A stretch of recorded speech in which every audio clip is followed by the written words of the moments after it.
Olá, meu amigão, minha amigona do laccursos.com.br, eu sou o Rodrigo Belmonte e a gente vai conversar agora sobre 8.112. Vamos continuar. A lei é gigante, ela é grande, tanto que essa terceira aula sobre a lei 8.112 o Cabeça dividiu. E hoje a gente vai ver a primeira parte para ela não ficar tão grande, tão pesada quanto a última, né? A última foi canseira, foi cascalho, né? Hoje a gente começa a estudar sobre direitos e vantagens do servidor público civil da União, previsto na 8.112. Direitos e vantagens, parte 1. Bora? Olha lá.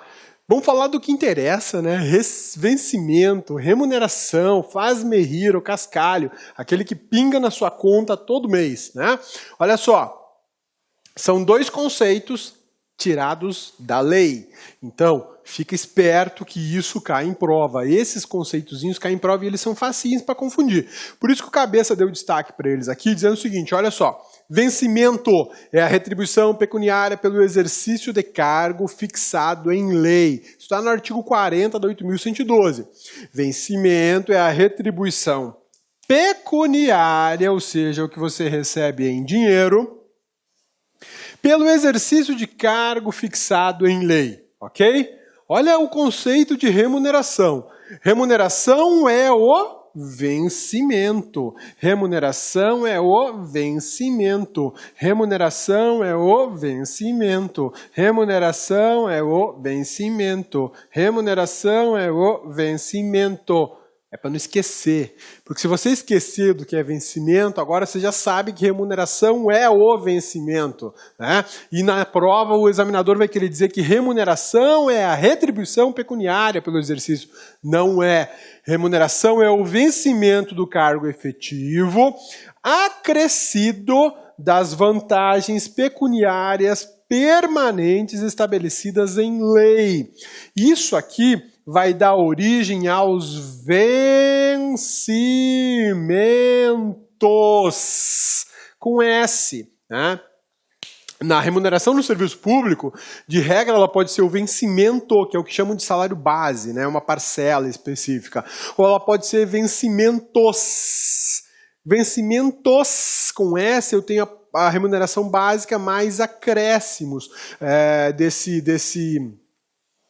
dessa prestação pecuniária que a administração te paga. E também ainda tem a possibilidade do subsídio, mas aí é matéria mais constitucional ou quando a gente tem um cargo especificamente que paga em subsídio.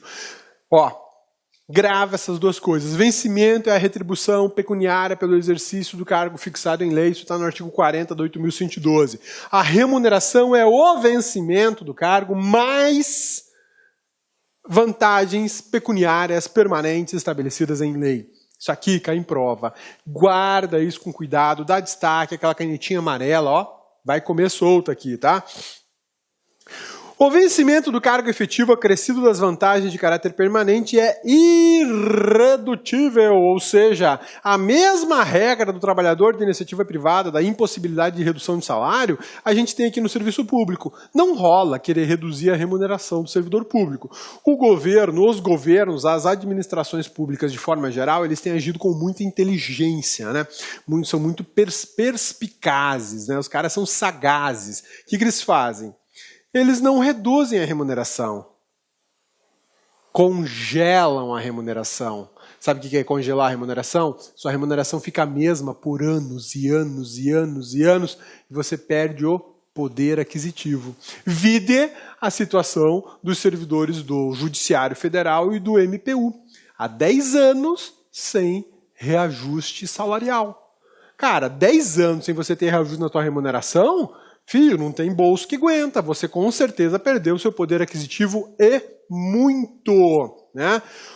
Cabeça, você falou numa aula que tem um negócio chamado revisão geral anual. Revisão geral anual é o que se chama na iniciativa privada de database. Todo ano tem que dar uma revisadinha naquela remuneração. Servidor público tem exatamente o mesmo direito, está previsto na Constituição da República.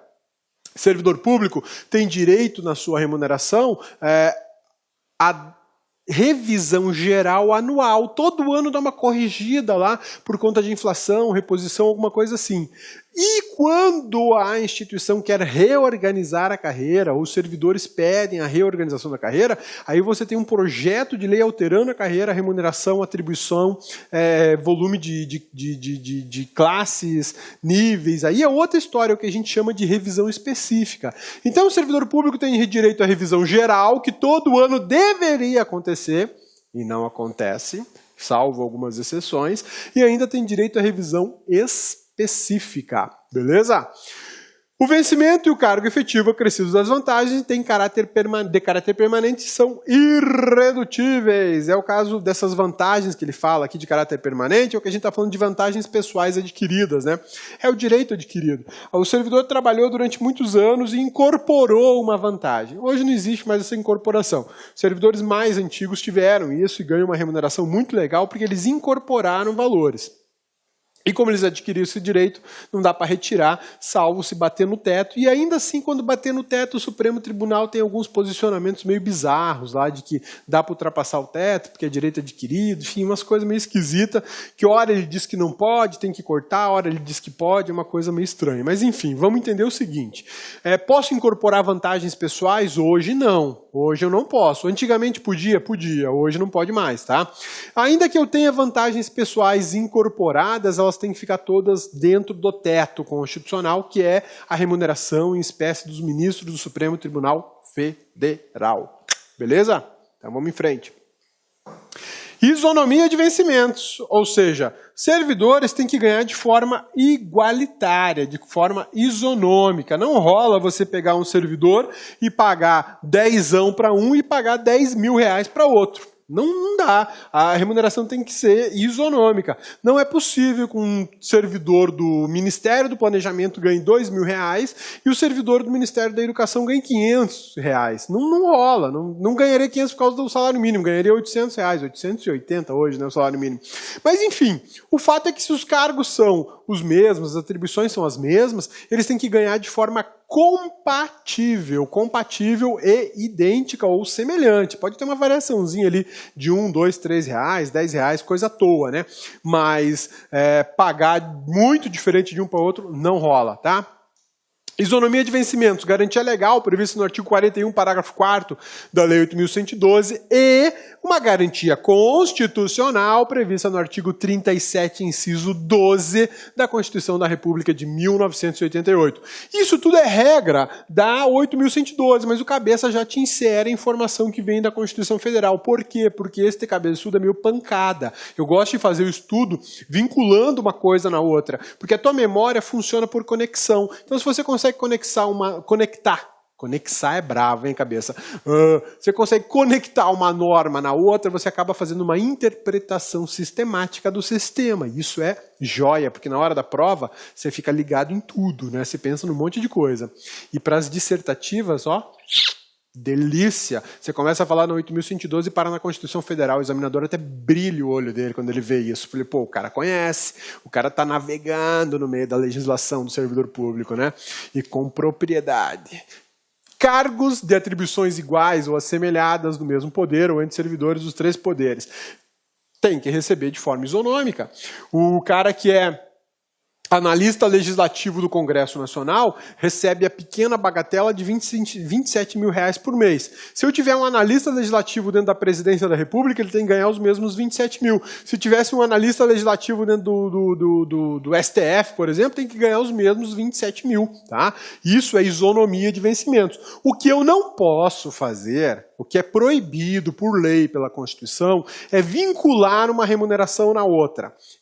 Porque o cargo de auditor da Receita teve aumento, o cargo de auditor do Tribunal de Contas da União também vai ter aumento.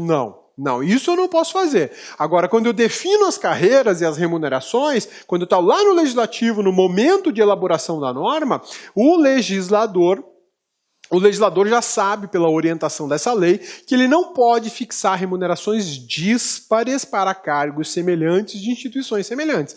As remunerações têm que ser compatíveis. Ele não pode dizer, ó, quando eu aumentar o salário de fulano, aumento de Beltrano, por cascata. Nem pensar. O governo federal enlouquece com isso, eles não suportam isso porque isso gera um aumento remuneratório absurdamente alto, né? Um aumento remuneratório, não, um aumento de despesa orçamentária absurdamente alto, tá? Tem exceção aqui para essa isonomia, tem as vantagens de caráter pessoal, porque aí um servidor tem a vantagem e o outro não tem. Lógico, um entrou quando o Pedro Álvares Cabral chegou no Brasil, ele é servidor até hoje. O cara incorporou até as joias da coroa portuguesa no salário dele. Agora, eu entrei no serviço público em 2016. Pô, não vou ter incorporado nada, já passou o tempo da incorporação. Ele tem as vantagens pessoais e eu não, tá? Nenhum servidor receberá remuneração inferior ao salário mínimo. Bacana, né? Nenhum trabalhador no Brasil, de forma geral, tanto na iniciativa privada como no serviço público, pode receber um salário, uma remuneração, um vencimento, seja lá o que for, o bereré, o faz-me rir, inferior ao salário mínimo, porque isso ofende a dignidade humana. O salário mínimo no Brasil, de certa forma, ele já ofende a dignidade humana só por ele existir no valor que ele está, né? Por favor, um cidadão com R$800, ele não vive no Brasil, ele sobrevive, com certeza. Só de tributos da remuneração dele vai mais da metade, sem ele viver. Claro, sem ele ver, porque ele comprou uma canetinha dessa aqui, ele pagou metade da caneta de tributo. Então, o Brasil é um país muito cruel no que diz respeito à remuneração, tanto na iniciativa privada como no serviço público. O serviço público ainda está um pouco melhor. Mas o fato é que nenhum nem outro, nem iniciativa privada, nem serviço público podem, olha o que eu vou falar, pagar remunerações inferiores a um salário mínimo. Fechou? Gravou? Regra geral. Tem exceção, né? Você já viu aí no material de apoio, porque tem exceção. Exclusive, como diz um conhecido meu, exclusive, tem súmula vinculante do Supremo Tribunal Federal dizendo que pode pagar menos com o salário mínimo. Louco isso, né? Súmula vinculante número 6 do STF, ó, doce de coco para prova, né? Perguntando o seguinte: é possível pagar para algum agente público valor inferior ao salário mínimo? É possível sim. Quais são esses agentes públicos? Aí a gente tem que ter uma certa delicadeza. Olá, meus amigos! E aí, gostou da aula do professor? Professor top de linha, grande professor. Meus amigos e minhas amigas, olha só. Você quer continuar assistindo essa videoaula? Aliás, você quer fazer o nosso curso completaço para a Universidade Federal Rural do Semiárido, completaço, super competitivo aqui no Lá Concurso. Então acesse o nosso site, laconcurso.com.br, lá tem esse curso, pode ter certeza, o melhor custo-benefício da internet. Esse curso nosso, super competitivo, por apenas 10 mensalidades de R$20. O curso com essa qualidade de professores, e além disso, nós temos um projeto pedagógico que faz a diferença, chamada de Personal Coach. Personal significa pessoal e coach significa treinador. Então, se você quer ter um treinador pessoal para esse concurso, acesse laconcurso.com.br, que eu tenho certeza, mas certeza absoluta, que você vai ficar muito competitivo e vai ficar satisfeito. Tá certo, meus amigos? Já esquecendo, você quer o material de apoio dessa aula que você acabou de assistir? Então acesse o nosso site, faça um pequeno cadastro, clique lá, em documentos você vai ter direito aí a fazer o seu download do material do professor a custo zero. Tá certo, meus amigos? Espero vocês, um forte abraço, tchau, tchau. Clique lá.